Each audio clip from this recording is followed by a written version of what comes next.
कटक जिला चौद्वार विरूपा ब्यारेज एक number gate निकट में दुईटी अचिन्हा युवकों मृतदेह भासुथिबार देखादेइछि। मृत्युर कारण अस्पष्ट थिबा जଣା पड़िछि। तेबे घटनास्थल में युवकों परिचय मिल पारि नथिबा बेले अपरपक्षे घटनास्थल जहाँ सन्देह करा जाउछि गत 2 दिन तले चौद्वार मंडापड़ा अंचल दुई भाई देवाशीष साहू एवं शिवाशीष साहू निखोज सेवा थाना अभियोग होता।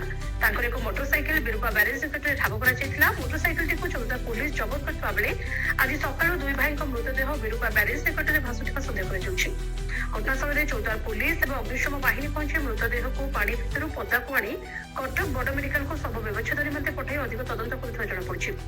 तेज दुई भाई कौन असुविधा कारण हेतु एका संगे आत्महत्या कर मारी पकई सन्देह तदंत पर घटनार सत्यासत्य सामना को परिचय देवे। मो ना हरिहर साहू, मो घर चौदार ब्राह्मण साई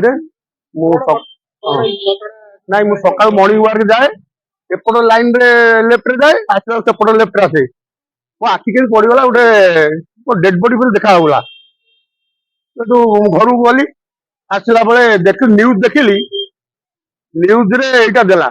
मु कहली मो अनुमान टा बोधे सत होइछि आ मु बर्तमान आसिक देखुथि पुलिस आसीगलानी पीसीआर भ्यान आसिलानी फायर ब्रिगेड गाड़ी बोध आसीगलानी आइडेंटिफिकेशन करूछंती कोउठिका केमति कोन एक्सीडेंट हैला आ पुलिस तदंत करूछि आ ना युवक परिचय आम बर्तमान कही पारिबुनी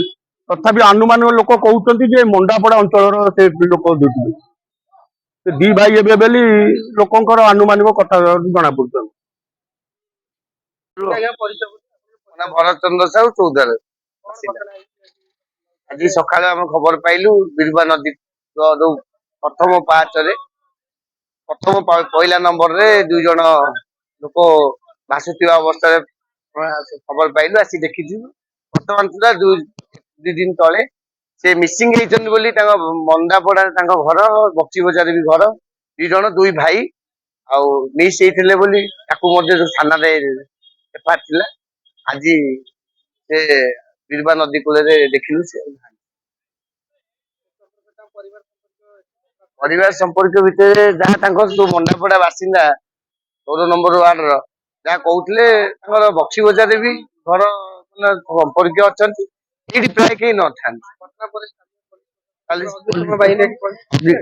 आगे तो अग्निशम बाहिनी आसी पहुंचाइला पुलिस प्रशासन अच्छा स्थानीय लोक समस्त अग्निशम बाहिनी आसी उद्धार कार्य जारी रखिछन।